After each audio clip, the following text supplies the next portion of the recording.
juga baik. Kegiatan kamu hari ini apa? Aku rencananya sih mau beli obat. Obat? Untuk siapa? Kamu sakit? Enggak, aku beli obat buat ke sana. Jadi dia nggak bisa kerja. Kok kamu baru cerita sih? Kita bawa aja ke sana berobat. Aku nggak mau repotin kamu. Emangnya sih, uang kamu udah mau habis, tapi sayangnya udah cukup buat obat. Kan kamu sahabat aku.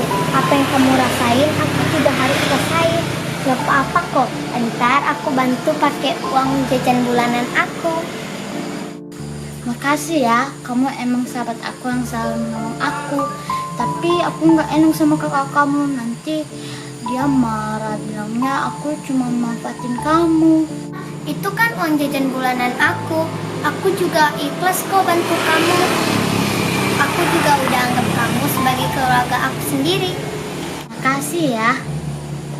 Aku boleh nggak jenguk ke sana? Boleh, ayo.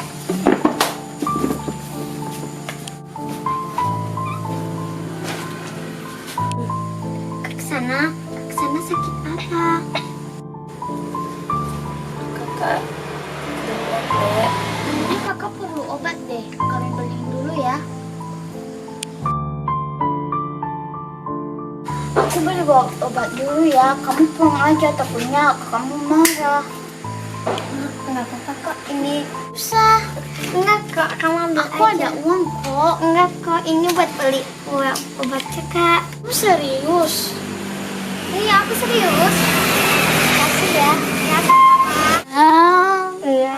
Kak, ya udah aku beli obat dulu ya. Kamu pulang aja.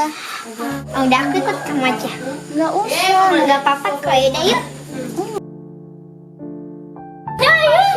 Kamar Chan, kok Kamar Chan nggak tahu sih aku? Iya, banyak omong. Dari tadi loh kakak cariin kamu, ternyata kamu ada di rumah si miskin ini. Kalau kakaknya Nayon itu lagi sakit dan butuh bantuan kita. Terus hubungan kakak dengan kakak si Nayan ini? Pak, aku aja yang jagain kakak sana. Dari tadi juga kakak Masyan capek cariin kamu dari tadi. Serius, Yon? Iya, kamu bantuin aja dengan doa. Iya deh. Baik. Kita pulang dulu. Sini, kita pulang. Baik, Nayon. Kamu yang kuat ya, Tuhan pasti menyembuhkan Kak Sana dan membantumu. Kalau apa-apa hubungi aku ya. Maafin sikap kakak tadi. Aku